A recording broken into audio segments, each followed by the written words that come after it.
I had a whole different plan for this episode. I had notes, I had ideas, and I had a direction I was excited about. And then life, as it has a way of doing, quietly rearranged everything. So today, instead of the video I plan to share with you, I want to share what's actually been happening behind the scenes. Because if there's one thing I've learned after a decade of writing, it's that the real story of a writing life isn't always the one you intended to tell.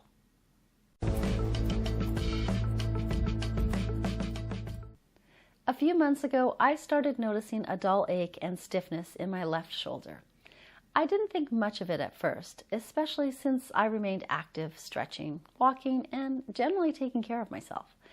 But it didn't pass. In fact, it became much worse, almost overnight. What I was dealing with, and what I've since learned a fair number of people deal with, particularly women, is frozen shoulder. And if you've experienced it yourself, you already know exactly what I mean when I say it has a way of making itself the center of your day.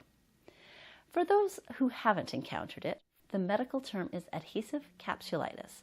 It's a condition where the tissue surrounding the shoulder joint becomes inflamed and tightened, and your range of motion gradually reduces.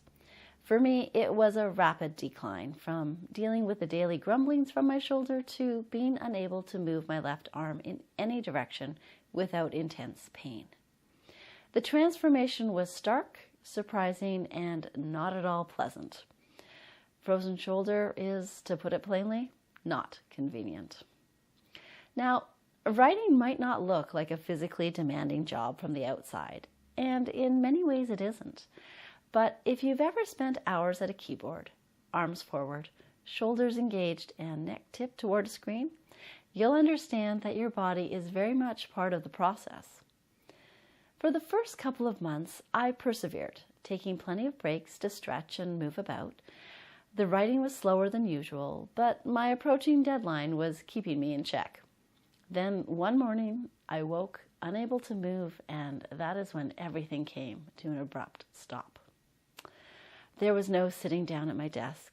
There was no planning the next scenes to be tackled, and there was no writing at all.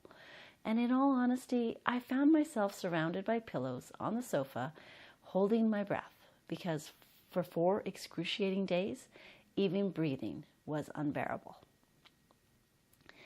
As I moved past the worst part of the experience and began to regain my mobility, there were days when I sat down at my desk with every intention of working, and my shoulder simply said no. And I had to learn, slowly, reluctantly, to listen. I'm happy to report that I am healing.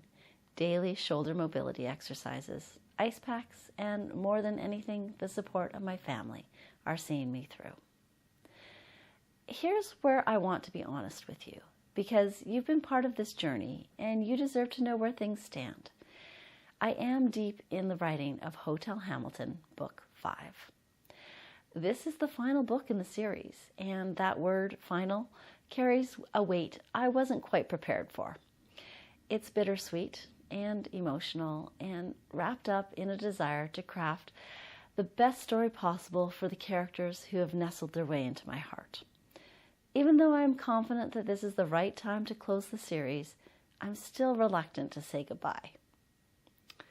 The frozen shoulder slowed me down considerably. I should be about ready to hand the story off to my editor, but in reality, I'm still working my way through this draft. Technically, I have everything I need to finish the story. All I'm waiting on now is the mental space and physical ability to be able to sit down and write. But I am still in it, and finishing this book, doing right by the Hotel Hamilton and by the readers who have stayed with this series, that matters more to me than any timeline. You should know there is a new character joining us in Book 5, and though I've been thinking about her story for years, I have yet to land on the best name for her. Maybe you can help me with that. She's a young Russian woman arriving in Canada in 1929 after her family fled persecution and famine with the hope of finding a better life. If you have a name you'd like to suggest, please feel free to comment below. I think one of the things we don't talk about enough in writing circles or really in any creative life is what it looks like to keep going when the conditions aren't ideal. We talk a lot about routine, about word counts and discipline and showing up, and those things matter. They really do, since showing up with discipline is how a story gets written. But there's another kind of showing up, the quieter kind, where you write 300 words instead of the 1,000 you had planned, and you count it, where you rest when your body asks you to, and you trust that the story will be there when you come back. It isn't lost on me that this type of resilience is often what I write about, ordinary women rising above challenges in their own lives. I won't pretend it's been easy, but I will tell you this. The story is still in me. Hotel Hamilton 5 is still coming, and the historical mystery series, which I know some of you have been quietly waiting for, that's still waiting for me too, on the other side of all of this. I wanted to make this video because I know I'm not the only one who has a season where the plan fell apart and the recovery, physical, creative, and emotional, took longer than expected. Maybe you're in one of those seasons right now. Maybe you know exactly what it feels like to have something you love just slightly out of reach. If that sounds like you, I see you. And I want you to know that what's waiting on the other side of the hard stretch is still yours. For me, that's the Hotel Hamilton. It's the historical mystery. It's creating more content for this channel and the conversations we get to have here. The story isn't finished yet.